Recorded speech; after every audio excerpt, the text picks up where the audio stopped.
নমস্কার, আমি কলকাতা থেকে রিনিস ডে আউটের রিনি বলছি। কেমন আছেন আপনারা সবাই? আশা করি আমার সকল দর্শক বন্ধুরা ভালো আছেন।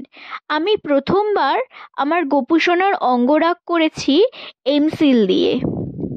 আমার অনেক দিনের ইচ্ছে পূরণ হয়েছে।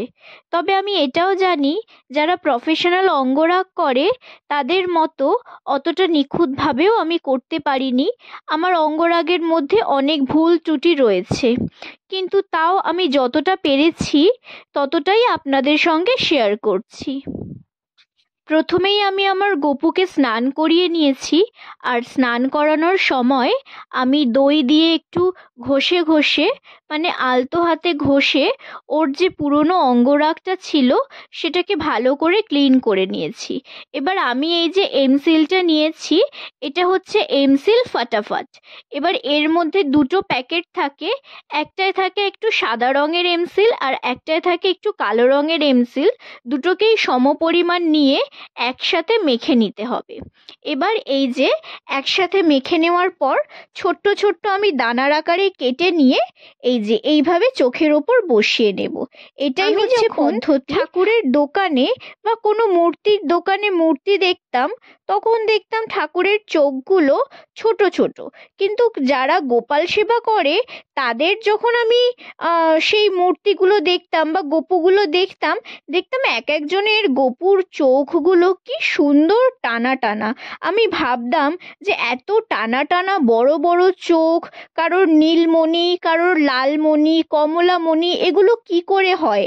তখন আমি অঙ্গরাগের ভিডিও দেখতে শুরু করি। তখন থেকেই আমি জানতে পারি যে রাধাকৃষ্ণের, গোপালের এই সুন্দর যে অঙ্গরাগ করা হয়, সেই অঙ্গরাগ করা হয় এমসিল দিয়ে। তার পদ্ধতি হচ্ছে এই যে আমি যেই পদ্ধতিতে করছি, এই পদ্ধতি অবলম্বন করেই করা হয়। ছোট্ট ছোট্ট গুচ্ছি করে এইভাবে এমসিল কেটে নেওয়া হয়, আর তারপরে এগুলো চোখের ওপর বসিয়ে দেওয়া হয়। তারপরে এইগুলো শুকিয়ে যায়। শুকিয়ে যাওয়ার পরে এই যে এইভাবে রং করা হয়। ফাটাফাট খুব তাড়াতাড়ি শুকিয়ে যায়। আমি কিছুক্ষণ শুকনো হওয়ার সময় দিলাম। এরপরে একদম 0 সাইজের তুলি নিয়ে নিতে হবে। আমি রং নিয়েছি অ্যাক্রিলিক, আপনারা অয়েল কালারও নিতে পারেন, কিন্তু এটা যেহেতু শীতকাল, অয়েল পেন্ট একটু শোকাতে সময় লাগে, তো শীতকালে তো আমি আমার গপুকে বেশিক্ষণ খালি গায়ে রাখতে চাই না, তাই আমি এই শীতকালের জন্য অ্যাক্রিলিকটাই নিয়েছি, যেহেতু অ্যাক্রিলিক কালার খুব তাড়াতাড়ি শুকিয়ে যায়। তো এবার আমি রংটা শুরু করে দিয়েছি। তো প্রথমে আমি সাদা কালার করে নিলাম। সাদা কালারটা এক কোট করার পর তাড়াতাড়ি শুকিয়ে গেল, তো তারপরে আর এক কোট করলাম, যেহেতু এমসিলের কালারটা কালো ছিল। আর হ্যাঁ, বলে রাখি, একেবারেই জল মেশানো যাবে না। জল মেশালে কিন্তু রং একদম নষ্ট হয়ে যাবে। আর একটা তুলি যাদের, তারা কিন্তু তুলি বারবার ধুয়ে ভালো করে মুছে নিয়ে তারপরেই অন্য রং ব্যবহার করতে হবে। তুলি ভিজে থাকলে কিন্তু রং নষ্ট হবেই হবে। এই যে, আর আমি সাদা রংটা যখন ব্যবহার করেছি, যেই যেই পোর্শনে সাদা রং দিতে হবে সবটা করে নেওয়ার পরেই আমি তুলিটা ধুয়েছি। যেরকম লাড্ডুটা সাদা করতে হবে আমি একেবারেই করে নিয়েছি। মাথার কালারটা আমি কালো করছি একটু মোটা তুলি দিয়ে। এটার নাম্বারটা কত আমার জানা নেই, আমি জাস্ট চোখের আন্দাজে দেখে কিনেছি। আর যদি আপনারা কেউ পায়ে আলতা করতে চান বা পুরো বডি যারা কালার করতে চান, তারা এই ধরনের একটু মোটা তুলি নেবেন। বা কারোর যদি গোপাল একটু বড় সাইজের হয়, তাদের তো একটু মোটা তুলি লাগবেই। তো এবার আমি পুরো মাথাটা কালো করে নিলাম। এটা অপশনাল, আপনারা কেউ চাইলে নাও করতে পারেন।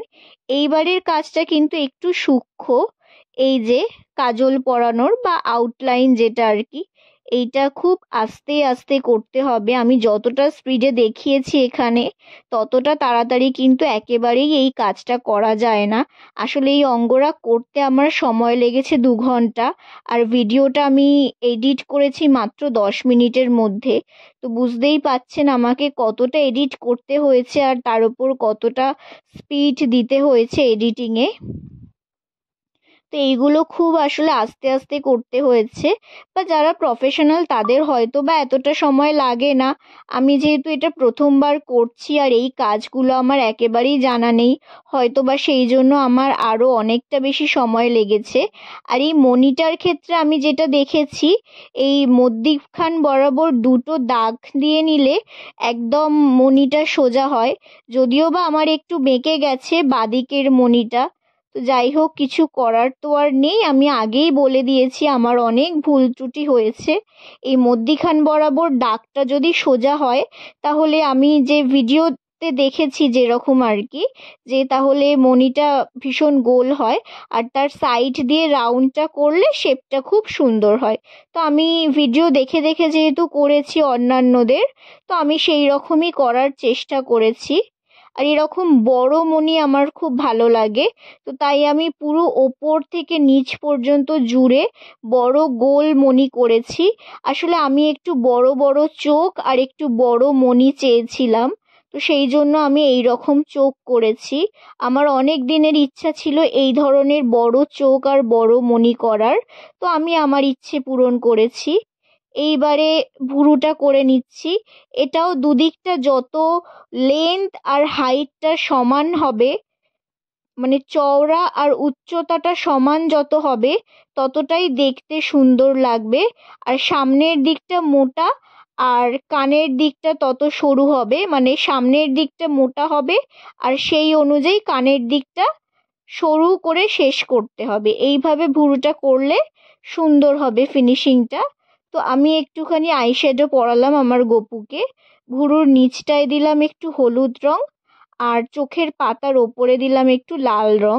আমি এরকম একটু রঙিন যেহেতু চেয়েছিলাম, তাই আমি একটু এরকম করলাম। এইগুলো যে যার পছন্দ অনুযায়ী দিতে পারেন। আমি তো করেছি আমার মনের মাধুরী মিশিয়ে। জানি না আপনাদের কতটা ভালো লাগবে, তবে আমার কিন্তু বেশ লেগেছে। ফুল বডি অঙ্গরাগ করলে আমার দেখতে বেশ ভালো লাগে, কিন্তু আমি যেহেতু কখনো করিনি, তাই ফুল বডি অঙ্গরাগ করার চেষ্টাটা আমি করলাম না। জানি না যদি ঘেঁটে ফেলি তাহলে হয়তো দেখতে খুব একটা ভালো লাগবে না, তাই আমি করিনি। তবে আপনারা যারা করতে চান, অনেক সহজ পদ্ধতি দেখিয়ে কিন্তু ইউটিউবে অনেকেই শেয়ার করেছেন।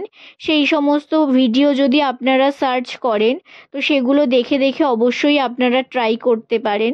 আশা করছি আপনাদের ভালোই হবে। এই লাল ছোট্ট মিষ্টি একটা ঠোঁট হবে, এটা কিন্তু আমার অনেক দিনের ইচ্ছে ছিল। তাই ছোট্ট করে মিষ্টি করে লাল একখানা ঠোঁট আমি সুন্দর করে এঁকে ফেললাম, আর সাইডে দুটো ছোট্ট কিউটি স্মাইলিও দিয়ে নিলাম। বেশ মিষ্টি লাগছিল আমার গপুকে দেখতে স্মাইলি দুটো আঁকার পর। এরপর আমি যেটা ভীষণভাবে চেয়েছিলাম, নীলমণির নীলমণি আঁকতে গেলে কি করতে হয়, কালো মণির নিচটায় প্রথমে সাদা রং দিয়ে আউটলাইন করতে হয়, সেই সাদার ওপর আকাশি রং দিতে হয়। আমি আকাশি রংটা আনতে ভুলে গিয়েছিলাম। যদিও বা সাদার ওপর ডিপ নীল রংটা দিয়ে করলেও হতো, ভালো, খারাপ হতো না। আমি সাদাটা দিতেই ভুলে গিয়েছিলাম। প্রথমে কালোর ওপর নীল দিয়ে দিই, তার জন্য একদমই রংটা আসে না। তার ওপর আমি আবার সাদা দিয়ে চেষ্টা করি, কিন্তু কোনোভাবেই হয় না নীলমণি। হালকা নীল রং হয়, কিন্তু সেটা দূর থেকে বোঝা যায় না। তো এই আমার একটা ভুল হয়ে যায় ভীষণ রকম। তো একদমই নীলমণিটা আমার বোঝা যায় না, আর আমি একেবারেই ব্যর্থ হই নীলমণি আঁকতে। তো যাই হোক, কি আর করার, অবশেষে আমি তিলকটা সুন্দর করে এঁকে ফেলি। তিলকের মধ্যিখানটা আমি লাল রং দিই, আর লাড্ডুটাকেও আমি লাল করে ফেলি। তার উপরে ওই মতিচুরের লাড্ডু একটুখানি বোঝানোর জন্য হলুদ ডট ডট দিয়ে দিই। মাথার চুলের আউটলাইনটা আমি সুন্দর করে এঁকে দিই। এতে কি হয়, মুখটা খুব সুন্দর প্রমিনেন্ট লাগে। এরপরে শেষে গপুর বাঁ দিকের গালে একখানা বিউটি স্পট করে দিই, একখানা কালো তিল এঁকে দিই। তারপরেই হয়ে যায় ওর মেকওভার কমপ্লিট। আর রাধাকে ছাড়া যে কৃষ্ণ অসম্পূর্ণ, তাই ওর বুকে লিখে দিই রাধারানীর নাম। ব্যাস, তারপরেই আমার কাজ শেষ। তাহলে আজকের ব্লগটা এখানেই শেষ করছি বন্ধুরা। যদি আমার এই ব্লগটা আপনাদের ভালো লেগে থাকে তাহলে অবশ্যই একটা লাইক করে দেবেন আর আমার চ্যানেলটা সাবস্ক্রাইব করার অনুরোধ রইল। আর যারা ফেসবুক প্রোফাইল থেকে আমার ভিডিও দেখছেন তারা আমার প্রোফাইলটা ফলো দিয়ে রাখবেন নতুন ভিডিওর নোটিফিকেশন পাওয়ার জন্য। তাহলে আজকের মতো এতটুকুই। আগামীতে ফিরে আসবো আবার নতুন কোনো ভিডিওর সঙ্গে। আপনারা সকলে ভালো থাকবেন, সুস্থ থাকবেন আর দেখতে থাকবেন রিনিস ডে আউট। নমস্কার, রাধে রাধে।